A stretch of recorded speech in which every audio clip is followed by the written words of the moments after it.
अस्सलाम वालेकुम everyone, welcome again to my channel. और आज हम जिस मूवी का रिव्यू करेंगे उसका नाम है दोबारा। अब ये एक पुरानी मूवी है, लेकिन आज एक बार दोबारा मैंने जब ये मूवी देखी तो मैंने सोचा क्यों ना इसका रिव्यू बनाया जाए।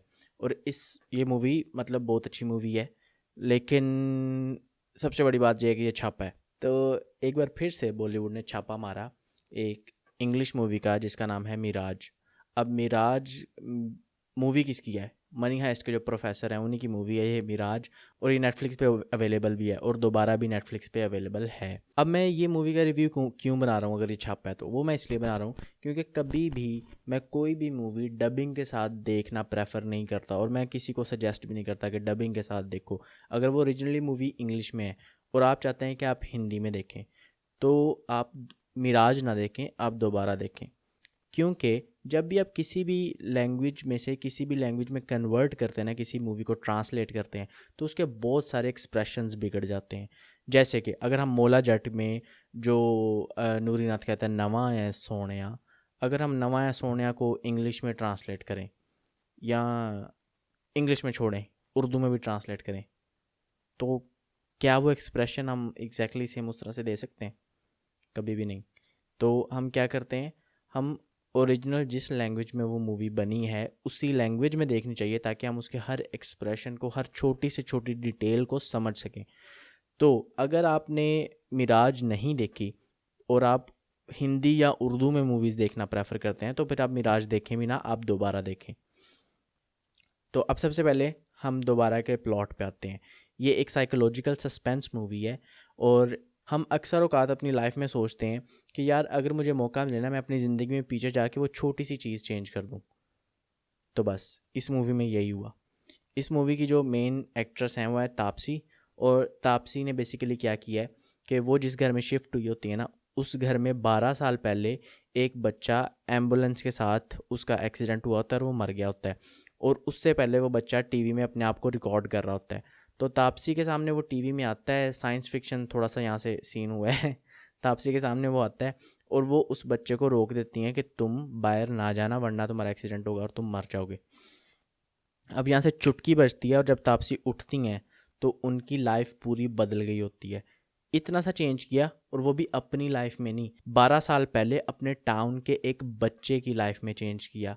और उससे उनकी लाइफ में क्या असर पड़ा, वो ये हुआ कि अभी तापसी की जिसके साथ शादी हुई होती है, जब तापसी उठती हैं, मतलब हम इसको इस तरह से कैटेगराइज करते हैं कि पुराना और नया, ठीक है। तो पुरानी तापसी की जिसके साथ शादी हुई होती है, दोबारा से तापसी की उसके साथ शादी नहीं हुई होती। अब नई ज़िंदगी में उनका हस्बैंड कौन है वो उन्हें पता भी नहीं है कौन है, क्योंकि वो तो अभी उठी हैं, वो उनको कुछ समझ नहीं आ रहा है कि ये क्या हो रहा है। दूसरा चेंज, पुरानी तापसी एक हॉस्पिटल में नर्स होती हैं, नई तापसी उसी हॉस्पिटल में डॉक्टर होती हैं। पुरानी तापसी की एक बेटी होती है, नई तापसी की कोई बेटी नहीं होती। और बेसिकली पूरी मूवी में जो तापसी का मेन मकसद होता है ना, वो यही होता है कि मैंने अपनी बेटी को ढूंढना है। और वो फिगर आउट कर रहे होते हैं क्योंकि वो अचानक से उठी हैं, उनकी ज़िंदगी पूरी की पूरी चेंज हुई है। वो छोटे से घर में कितने अच्छे घर में रह रही हैं, अचानक से सारा कुछ चेंज हो गया। वो नर्स थी, वो डॉक्टर हैं अब, तो इतना कुछ चेंज हो गया। तो अब वो फिगर आउट कर रही हैं, उसमें देखने की कोशिश कर रही हैं कि क्या है, मतलब उनकी लाइफ पहले से बहुत बेटर होती है नई ज़िंदगी में। लेकिन चेंज ये होता है कि पुरानी लाइफ में उनके पास उनकी बेटी होती है, नई लाइफ में उनके पास उनकी बेटी नहीं होती। तो दैट्स द डिफरेंस। तो सिर्फ इस वजह से वो पुरानी लाइफ में जाना चाह रही होती हैं क्योंकि उन्हें उनकी बेटी मिल जाए।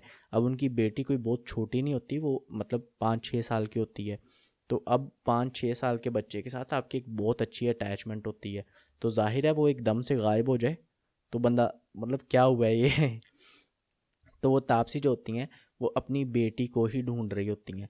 लेकिन अब बेटी को ढूंढने के लिए सबसे पहले उन्हें फिगर आउट करना है कि वो जिस लड़के की जान बचाई थी वो कहाँ है और वो कौन है। और क्या अभी उन्हें ये भी नहीं पता कि क्या वो लड़का बच भी गया है या उसने क्या किया था, जब मैंने उसे कहा उसके बाद क्या हुआ था, कुछ नहीं पता। तो ये मूवी का प्लॉट है। और टू बी वेरी ऑनेस्ट मुझे साइकोलॉजिकल जॉनरा बहुत पसंद है और सस्पेंस भी बहुत पसंद है, और ये साइकोलॉजिकल सस्पेंस मूवी है। तो we can say one of my favourite movie. Because मैंने ये देखने से पहले मिराज नहीं देखी हुई थी, मैंने ये देखने के बाद देखी और फिर मुझे पता चला कि अच्छा ये तो छापा था। तो वैसे मैंने मिराज भी देख लिया पूरी, लेकिन और Mirage, to be very honest, अगर आपने दोबारा भी नहीं देखी हुई और मिराज भी नहीं देखी हुई और आप इंग्लिश मूवीज़ देखना प्रेफर करते हैं इंग्लिश लैंग्वेज में ही, तो फिर मैं सजेस्ट करूँगा कि आप मिराज देखें, दोबारा ना देखें, क्योंकि 90% बिल्कुल सेम है ये मूवीज़। लगता वैसे ऐसे ही है, जब मैंने दोनों मूवीज़ देखी मुझे ऐसे ही लगा कि वो सेम मूवी का इंग्लिश वर्जन है और वो दूसरी मूवी जो है वो सिर्फ ट्रांसलेट की गई है उर्दू में डिफरेंट एक्टर्स के साथ। तो सेम स्क्रिप्ट है, सेम सब कुछ है, सेम प्लॉट है। तो मैं यही सजेस्ट करूँगा कि अगर आप इंग्लिश मूवीज़ देखते हैं और इंग्लिश लैंग्वेज में ही देखते हैं, डब्ड मूवीज़ नहीं देखते, तो फिर आप मिराज देखें। लेकिन अगर आप उर्दू या हिंदी में मूवीज़ देखना प्रेफर करते हैं तो फिर आप दोबारा देखें। तो मुझे ये मूवी बहुत पसंद आई है, और ख़ास तौर पे अगर हम दोबारा के बारे में बात करें तो cinematography, lights, everything was so perfect. और सबसे मज़े की चीज़ जो मुझे लगी, इसमें ऐसा इफेक्ट्स, जो साउंड इफ़ेक्ट्स होते हैं ना, वो बहुत मज़े के यूज़ हुए थे। जो साउंड इफ़ेक्ट आर्टिस्ट था ना इनका, वो बहुत कोई आला बंदा था, मतलब बहुत लेवल का इंसान था कोई, और बहुत मज़े के उसने साउंड इफ़ेक्ट्स यूज़ किए हैं, और कितने परफेक्टली वो सिंक्रोनाइज हुए हैं, वो बहुत मज़े की चीज़ है। अगर आप लोगों ने अभी तक दोबारा और मिराज दोनों में से कोई भी मूवी नहीं देखी तो एक ज़रूर देखें, और वो चूज़ कैसे करनी है कि कौन सी देखनी है वो मैंने आप लोगों को बता दिया किस तरह से चूज़ करनी है। अब बॉलीवुड छापे तो मारता है, इस चीज़ में तो कोई डाउट ही नहीं है कि छापे तो वो लोग मारते हैं, लेकिन कुछ छापे जो होते हैं वो बहुत ही घटिया छापे मारे होते हैं कि कहते हैं ना, नकल के लिए भी अकल की ज़रूरत होती है। तो वो नकल की है, लेकिन वो नकल करके उसे मज़ीद ख़राब कर दिया है। तो उस तरह की नहीं है ये नकल तो की है लेकिन अच्छी मूवी है, हिंदी वाली भी। इसीलिए मैं रिकमेंड कर रहा हूँ कि अगर आप देखना चाहें तो ये एक अच्छी मूवी है, ये माइंड से निकाल के कि ये छापा है। और अगर मैं इस मूवी को आउट ऑफ 10 रेट करूँ तो ये माइंड में रखते हुए कि ये छापा है, फिर मैं इसे रेट करूँगा 5.5 आउट ऑफ 10। जब मैंने पहली बार मूवी देखी थी उस टाइम पे मैंने मिराज नहीं देखी हुई थी, तो अगर मैं ये माइंड से निकाल दूं कि ये छापा है, और जैसे मैंने पहली बार देखी थी उस टाइम पे मैंने जो इसे रेट किया था वो यही था कि यार ये मूवी 8.5 तक डिज़र्व करती है, क्योंकि ये बहुत अच्छी मूवी लगी थी मुझे उस टाइम पे। इसीलिए मैं बार बार देखता हूँ, और आज मैंने दोबारा से ये मूवी देखी है। और इससे हमें पता चलता है कि हमारे छोटे छोटे स्टेप से, जो हम छोटे से छोटा कदम उठाते हैं, उससे हमारी आने वाली ज़िंदगी पे कितना बड़ा इम्पैक्ट होगा और कितना बड़ा इम्पैक्ट हो सकता है। और जो हम छोटी छोटी बातों पे कह देते हैं ना कि अगर मुझे मौका मिले मैं अपने पास्ट में जाकर ये छोटी सी चीज़ चेंज कर दूँ, वो चेंज करने से क्या क्या कुछ चेंज हो जाएगा वो हमें आइडिया भी नहीं होता। और ये मूवी देखने के बाद समझ आती है कि अच्छा, वो जो छोटी छोटी स्टेप्स हम चल रहे होते हैं, अगर मैं किसी को कुछ बोलता भी हूँ और उसका मेरी आने वाली पूरी ज़िंदगी में अगर मैं 12 साल बाद देखूँ तो क्या इम्पैक्ट होगा, वो मैंने सोचा भी नहीं होता वो लफ्ज़ बोलते हुए। तो जो आप छोटे छोटे काम कर रहे होते हैं, छोटे से छोटा भी काम, ये नहीं सोचना कि इसका क्या इम्पैक्ट होगा, कुछ भी करने से पहले सोचना है कि इसका क्या इम्पैक्ट हो सकता है मेरी लाइफ पे, और क्या मैं उसके लिए रेडी हूँ, क्या मैं चाहता हूँ कि वैसा हो, और फिर वो काम करें।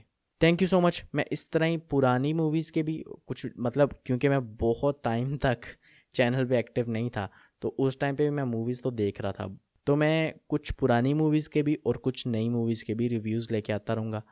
अगर आप मूवीज़ लवर हैं और मूवीज़ देखना पसंद करते हैं, अपने लेजर टाइम में आप मूवीज़ देखते हैं और आपके पास इतना टाइम नहीं होता कि आप टाइम ज़ाया करें, तो मेरे चैनल को सब्सक्राइब कर लें, क्योंकि मैं इसमें मूवी का प्लॉट भी बता देता हूँ और मूवी का जॉनरा भी बता देता हूँ, उसको रेट भी कर देता हूँ। तो आपको चूज़ करने में ईजी हो जाता है कि मैं आज कौन सी मूवी देखूँ जो मेरा टाइम वेस्ट ना करूँ, मैं वैल्यू टू माई टाइम हो। तो अगर आप चाहते हैं कि आपको मूवीज़ चूज़ करने में आसानी रहे और आप जो मूवी चूज़ करें वो आपको पता हो कि ये इसका जॉनरा कौन सा है और इसका प्लॉट क्या है और इसमें क्या अच्छी बातें हैं क्या बुरी बातें हैं, वो आपको पहले से पता हो, तो मेरे चैनल को सब्सक्राइब कर लें और अगली वीडियो में मिलते हैं। Thank you so much. अल्लाह हाफ़िज़।